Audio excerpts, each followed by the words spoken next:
Morning Spirit. Selamat pagi, semangat pagi. Shalom Bapak Ibu dan saudara-saudariku yang dikasihi oleh Tuhan Yesus, bertemu kembali di dalam Morning Spirit. Pagi ini kita akan belajar firman Tuhan dengan tema Yesus Kristus, Tuhan yang penuh belas kasihan. Tuhan yang kita sembah, yang kita kenal dalam nama Tuhan Yesus adalah Tuhan yang penuh dengan belas kasihan. Menyadari hal ini, hidup kita akan dipenuhi dengan ucapan syukur dan semangat untuk melayaninya. Dalam Yohanes 3 ayat 16, saudara, ayat yang terkenal, firman Tuhan berkata, karena begitu besar kasih Allah akan dunia ini, sehingga ia telah mengaruniakan anaknya yang tunggal, supaya setiap orang yang percaya kepadanya tidak binasa, melainkan beroleh hidup yang kekal.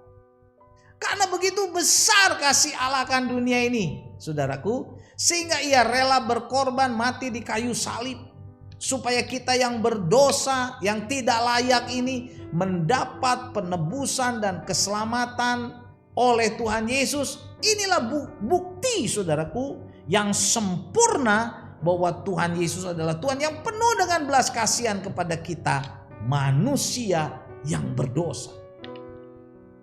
Mari saudaraku, saat ini kita melihat, saya ingin membagikan 5 kebenaran dari firman Tuhan yang membuktikan bahwa Tuhan Yesus adalah Tuhan yang penuh dengan belas kasihan. Ada banyak lagi ayat, saudaraku, tapi saya ingin membagikan 5 saja. Yang pertama, saudara, belas kasihan Tuhan Yesus kepada orang yang lelah dan terlantar. Matius 9 ayat 35 sampai 36. Demikianlah Yesus berkeliling ke semua kota dan desa, ia mengajar dalam rumah-rumah ibadah dan memberitakan Injil kerajaan sorga, serta menyelenyapkan segala penyakit dan kelemahan. Melihat orang banyak itu, tergeraklah hati Tuhan Yesus, hati Yesus, oleh belas kasihan kepada mereka karena mereka lelah, saudaraku, dan terlantar seperti domba yang tidak bergembala. Tuhan Yesus dipenuhi dengan belas kasihan bila melihat orang-orang yang kelelahan, yang terlantar, saudaraku, orang-orang yang terlantar seperti domba yang tidak bergembala. Adakah hati kita juga, saudaraku, pada saat ini sedang kelelahan, atau merasa terlantar, atau merasa tertekan, kesepian karena banyak masalah? Datanglah kepada Tuhan Yesus yang penuh belas kasihan, saudaraku. Bukalah hatimu, serahkan hidupmu secara total. Percayalah, Tuhan sanggup menolong kita. Dan kebenaran yang kedua, saudara, Tuhan Yesus penuh belas kasihan. Jadi belas kasihan Tuhan Yesus kepada orang banyak yang mengikutinya. Itu ditulis dalam Matius 14 ayat 13 dan 14. Setelah Yesus mendengar berita itu, menyingkirlah ia dari situ dan hendak mengasingkan diri dengan perahu ke tempat yang sunyi. Tetapi banyak orang mendengarnya dan mengikuti dia dengan mengambil jalan darat dari kota-kota mereka. Ketika Yesus mendarat, ia melihat orang banyak yang besar jumlahnya. Perhatikan, saudara, maka tergeraklah hatinya oleh belas kasihan kepada mereka dan ia menyembuhkan mereka yang sakit. Jadi Tuhan Yesus, saudara, hendak menyingkir bersama murid-muridnya untuk mengasingkan diri, untuk beristirahat. Tetapi orang banyak mengikuti dia terus menerus, saudaraku. Dari kota-kota, dari mana-mana datang, saudaraku. Dan dengan belas kasihan. Tuhan Yesus tidak merasa terganggu. Dia tidak merasa terusik.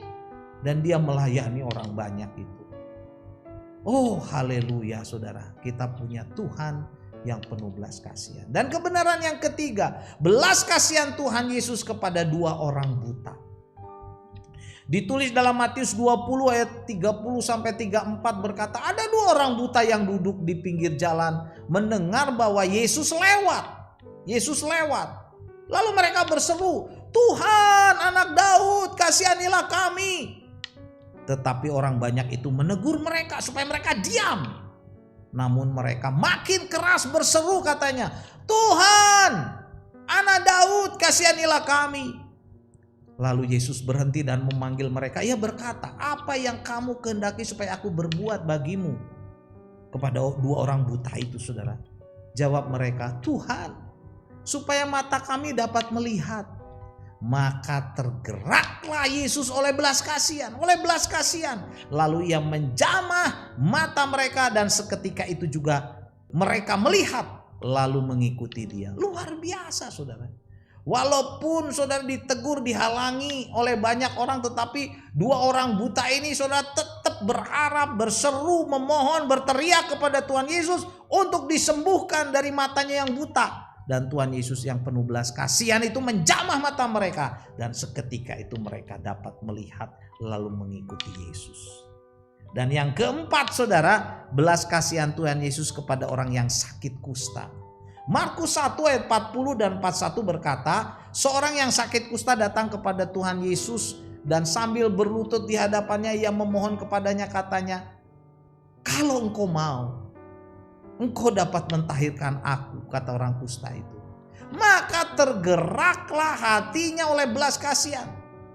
Lalu Tuhan Yesus mengulurkan tangannya, menjamah orang kusta itu dan berkata kepadanya, aku mau, jadilah engkau tahir atau sembuh. Saudaraku, pada zaman itu sakit kusta adalah sakit yang disingkirkan orang. Mereka tuh rata-rata sangat menderita. Sudah disingkirkan keluarga, masyarakat, saudara. Tidak boleh hidup bersosialisasi, saudara, dengan masyarakat. Karena mereka kusta, karena sakit kusta dianggap kutukan. Tetapi saudaraku, karena belas kasihan Tuhan Yesus, mereka dijamah, disembuhkan, saudara. Tuhan Yesus tanpa ragu-ragu menjamah mereka. Dan orang sakit kusta itu tahir atau sembuh. Puji Tuhan. Itulah belas kasihan Tuhan Yesus yang keempat. Dan yang kelima, saudara, belas kasihan Tuhan Yesus kepada seorang janda yang anak tunggal satu-satunya, saudara, meninggal. Lukas 7 ayat 13 sampai 15 mencatat, dan ketika Tuhan Yesus melihat janda itu, tergeraklah hatinya oleh belas kasihan. Lalu ia berkata kepada janda itu, jangan menangis. Dan sambil menghampiri usungan itu, Tuhan Yesus menyentuhnya.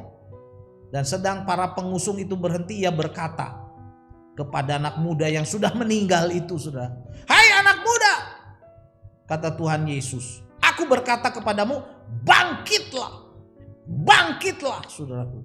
Maka bangunlah orang itu dan duduk sambil berkata-kata. Dan Yesus menyerahkannya kepada ibunya. Luar biasa, saudara. Inilah belas kasihan Tuhan Yesus yang luar biasa saat melihat seorang janda yang menangis, saudara. Dan orang mengusung mayat anaknya satu-satunya mati. Tuhan Yesus berkata kepada ibu janda itu, jangan menangis. Dan dia membangkitkan, saudaraku, anak ibu ini yang meninggal karena belas kasihan. Haleluya. Jadi saudaraku, mari kita datang kepada Tuhan Yesus. Tuhan Yesus penuh belas kasihan. Dia tahu kebutuhan kita, dia tahu pergumulan kita. Datanglah. Jadi inilah 5 kebenaran dari firman Tuhan yang membuktikan bahwa Tuhan Yesus adalah Tuhan yang penuh belas kasihan. Yang pertama, belas kasihan Tuhan Yesus, saudara, kepada orang yang lelah dan terlantar. Yang kedua, saudara, kepada orang banyak yang mengikutinya. Yang ketiga, belas kasihan Tuhan Yesus kepada 2 orang buta. Yang keempat, belas kasihan Tuhan Yesus kepada orang sakit kusta. Dan yang kelima, belas kasihan Tuhan Yesus kepada seorang janda yang anak tunggalnya meninggal dunia dan dibangkitkan. Haleluya. Yohanes 3 ayat 16 berkata, karena begitu besar kasih Allah akan seisi dunia ini, akan dunia ini, sehingga ia telah mengaruniakan anaknya yang tunggal, supaya setiap orang yang percaya kepada Tuhan Yesus, saudara, percaya kepadanya, tidak binasa, melainkan beroleh hidup yang kekal. Amin. Mari kita berdoa. Terima kasih Tuhan Yesus untuk belas kasihan-Mu kepada kami semua orang yang berdosa. Kami mau sungguh-sungguh bersandar, percaya kepada Tuhan. Kalau ada di antara kami yang belum percaya, biarlah saat ini membuka hati, percaya kepada Tuhan Yesus, supaya merasakan, menerima belas kasihan, pengampunan, keselamatan dari Tuhan Yesus. Dalam nama Tuhan Yesus kami berdoa. Amin. Amin. Bapak, Ibu, dan saudara-saudariku yang dikasih oleh Tuhan Yesus, kalau kita diberkati oleh Morning Spirit ini, jangan lupa klik like, subscribe, bunyikan loncengnya supaya bisa mengikuti Morning Spirit terus. Kalau kita diberkati oleh Morning Spirit ini, bagikan kepada banyak orang. Sampai bertemu dalam Morning Spirit selanjutnya. Morning Spirit. Selamat pagi, semangat pagi.